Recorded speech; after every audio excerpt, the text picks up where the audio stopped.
Hello everyone, it's Rick Passek, FlyFish Fanatic. Welcome to my tying bench. Today we'll be tying a little dabbler style pattern. These are very successful flies over in the UK. They're seldomly used here in North America. Don't know why. I've done really well with them, especially fishing them in a team here in Alberta where you're allowed to. Yeah, so thought I'd introduce you the ones that don't know what they are to them, and yeah, just show you how to tie them. So let's have some fun. So today in the Body-Hends BL254N size 8, just any kind of nymph hook that you like. We're going to start with some brown classic waxed from Semperfli. For the tail and for the wing, we're going to be using some Mallard flank and Woodduck. If you have this in ginger, or if you have it in bronze, that's even better. So that's for the wing and the tail. For the body, I'm going to be using some Hair Dubbing Plus from Hens. Two different colors. I'm going to use this kind of yellowy kind of one here, and I'm going to use a little bit of the red up front.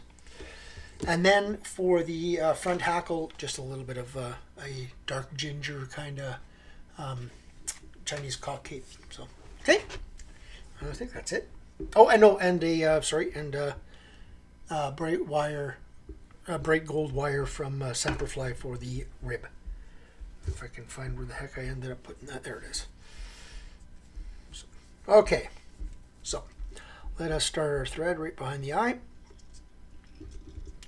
Let me got a twist in my thread here. Just give me a sec.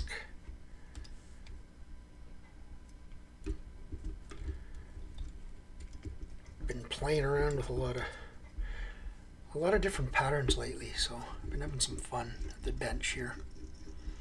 Really enjoy. Sometimes I really enjoy these. This is being recorded on a Sunday.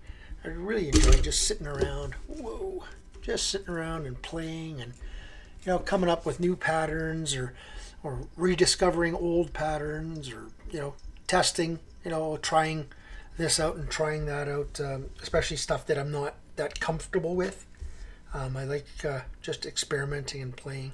So now I'm going to just try to find a decent feather here for the tail.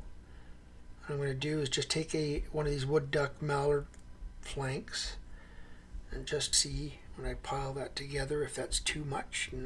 A little bit too much. So I'm just going to peel some more of it off, and then you just come back a ways and just actually I'm going to come back right to that bump that I created. I like creating these little bumps that'll just help keeping these up. So now you just kind of pull it back to the length of tail you'd like.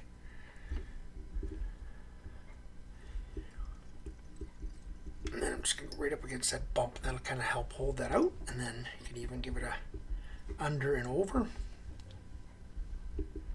And depending on what you're tying, sometimes these dabblers really they want really long tails on them. So just going to come to about there. Nip that off. I'm just going to put that phone on silent so we don't hear that all day long.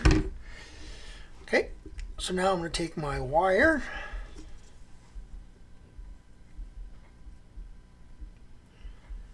and just offer that up to my side. Tie that back. Come back forward again. Get that out of the way. So now I'm going to take just a little, even though this is wax thread, just a little bit of extra wax. Then I'll take some of this number 18 of the Hair Dubbing Plus, which is kind of a sulfur yellow. You can do this in the number 20 as well, the lighter green, or whatever type of dubbing you like. I really like this Hair Plus. It's just it's got that softness of the hare's ear and then a little bit of shine put in it. Like I said, I really like this stuff. Just an absolute tiny tad more, not much. Right there. Okay, and then I'm going to go into this number 9, the red, the I guess blood red if you want to call it that. It's really, really red. And again, dub some of that on.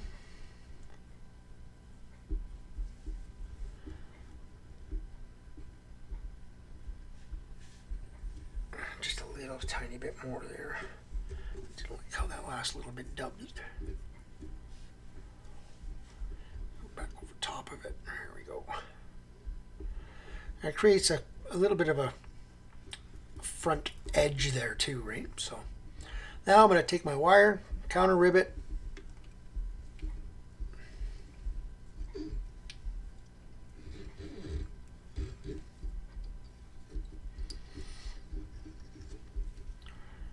helicopter off,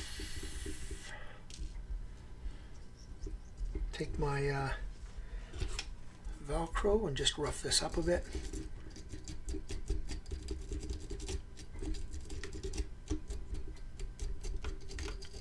Just making it a little buggier, that's all. Okay. Okay, so now I'll take another one of those flanks. And just got to find the right one in my pile. I got a whole bunch of them out of the bag because these they have a tendency of curling up on you pretty bad in the bag, which they do. They all do. So this one here's got lots of underfluff and stuff, so pull all that off.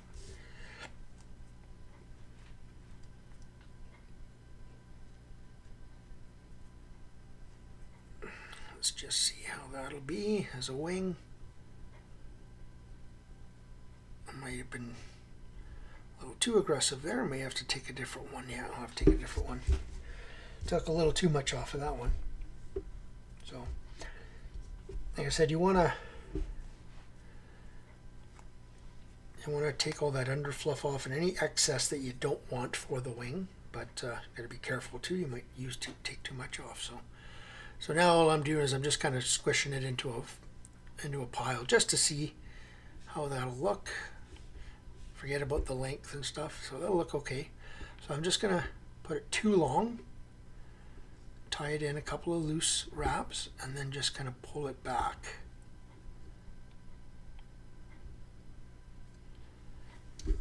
It's actually a little bit too much, so I'm going to take some of those back fibers off.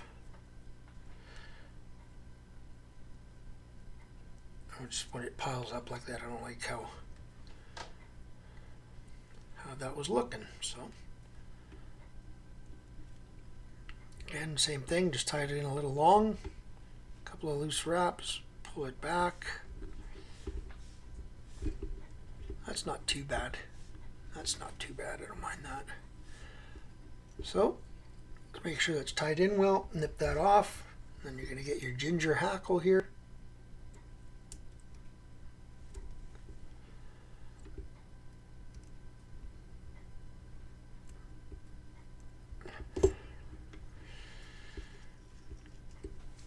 And where did I put it? Right there. I'm going to tie this one in by the tip.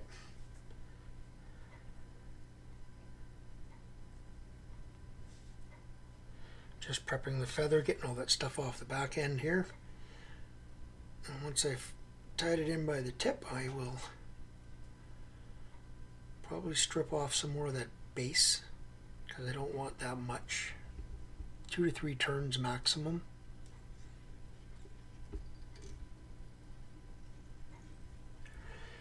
Just like putting a little whip finish in right here, just so I don't bump it off.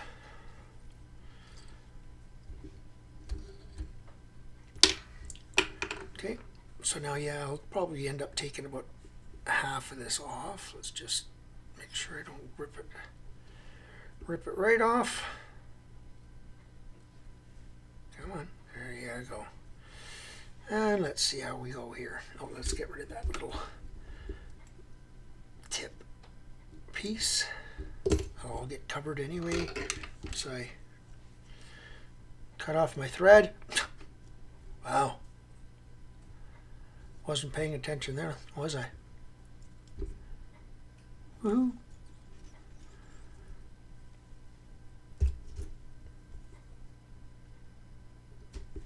Okay, so let's try this again. So, if you bend all this back, you want this training back. Every time you come around, make sure it's going backwards. If you got some stragglers there, just wet your fingers if you have to and pull them back. So 1, 2, 3, and just I'll finish this off. It's a little heavy, I'd rather have stayed at 2, but it was just a little bit left there, so just stroke all that material back, tie up over top of that, tying back onto the feather to force that back. Then I'll nip off my stem, and I'll do a whip finish.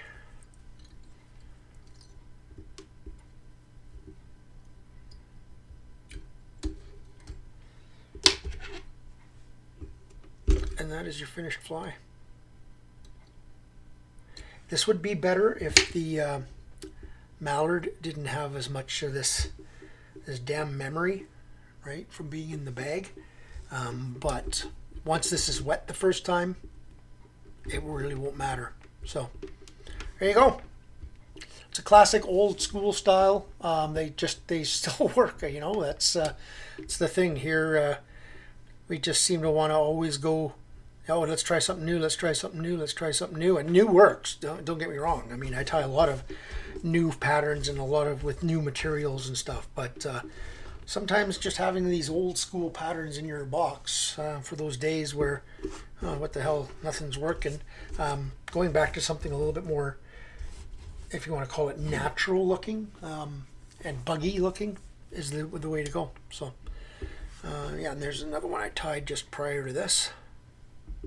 So here, let's pop this one in for you, just so you guys can see. Right, so, alrighty. Hope you guys enjoyed that one. Like I said, simple little dabbler style pattern. And if you've subscribed, thank you. If you have not, consider doing so, please. And we'll see you guys on the next tying video. Remember, please send me some private messages or make comments on what you guys want to see in the future. Tied. Alrighty? Tie lines.